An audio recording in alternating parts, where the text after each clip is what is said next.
Hi, this is Greg. Welcome to the second out of 5 videos on the journal article and resource process. This one is going to be medium length, and the theme is identifying the topic. No, it's not. I guess we can cut that. Um, Hi, my name is Greg. Welcome to the second out of 5 videos about the journal article and resource process. This is the second in the series of 5. This one will have a medium length, and the theme is locating materials to use in your journal article review.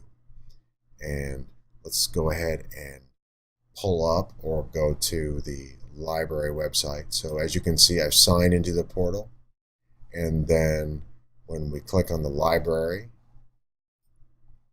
that will pull us up where we need to go. And then the next place that we want to go are databases.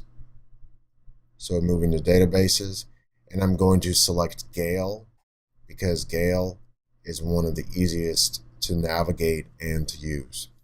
Now remember, earlier in the prior video, I suggested writing down and brainstorming some keywords. And so these keywords are what you will now enter here.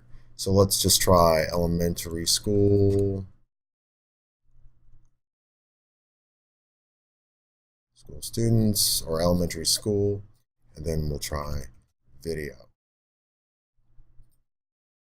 Then hit search, and it looks like we have over 623 results. Now that's quite a few results, but what we want to do is we want to narrow this down a bit. So the first thing is over on the left hand side, I select peer-reviewed publications to make this easier to look through.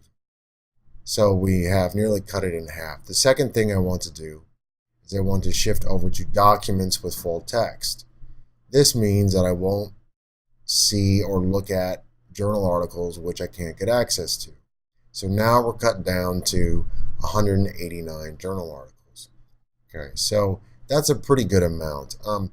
There are several ways that I could narrow these down. Several of them, I could go into publication by custom date range down here in the bottom left, but I don't think that's necessary. There, I could customize by looking at the different document type, and there's articles. So I think I'll do that just to keep the article focused here. So now we have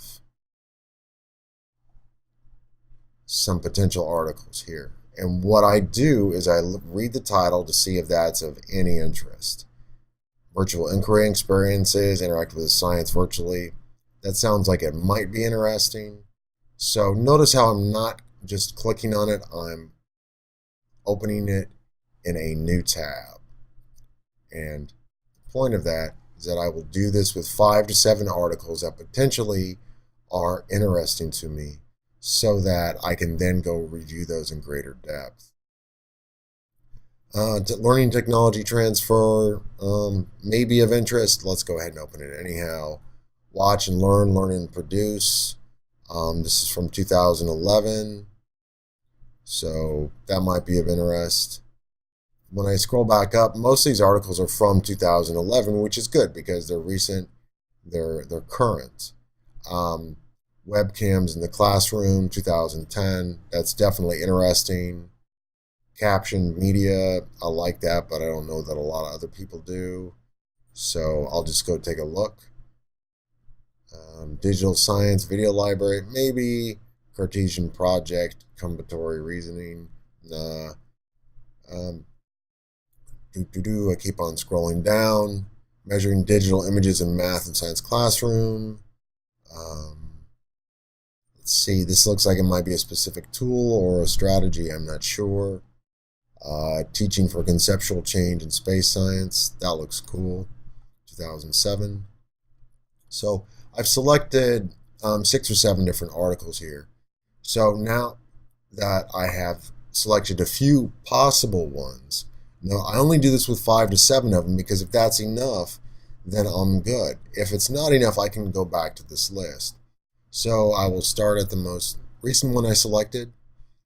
Okay, virtual inquiry experiences. They interact with the science virtually and make nanoscale observations. Okay, that still strikes me as interesting. I look at the date, and then I look at how many pages it might be. And this looks like it could potentially be very long. So then what I do is I scan through the first paragraph. Students working with different tools, working with the scientists. That looks cool.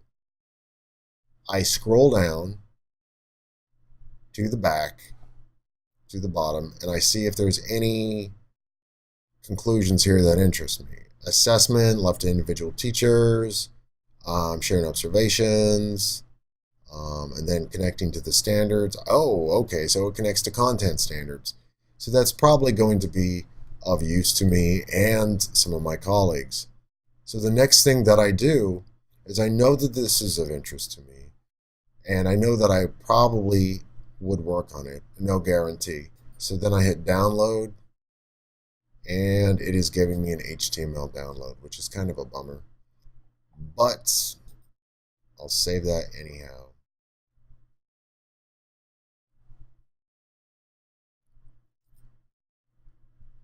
Close this.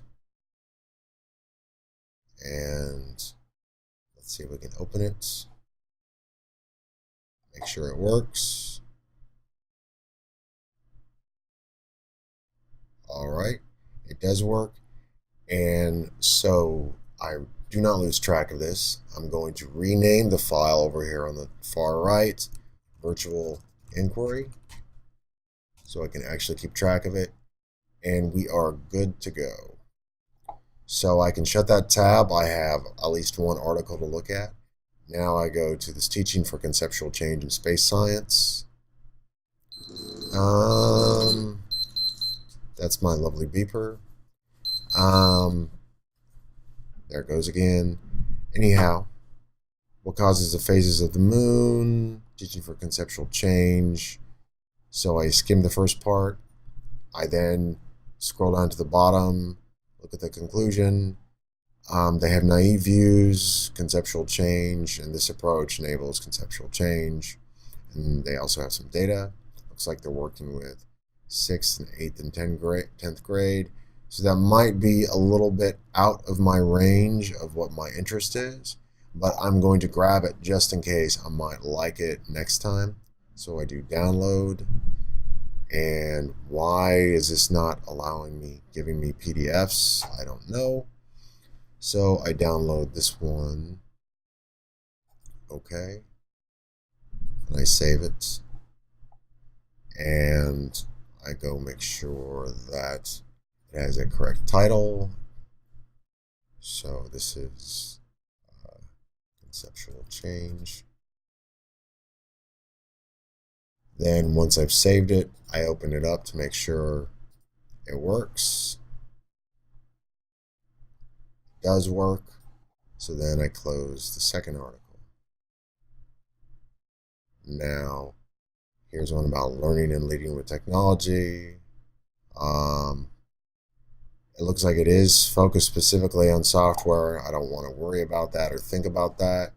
So using captioned media as mentor texts, this interests me. So now I choose a PDF. I download it.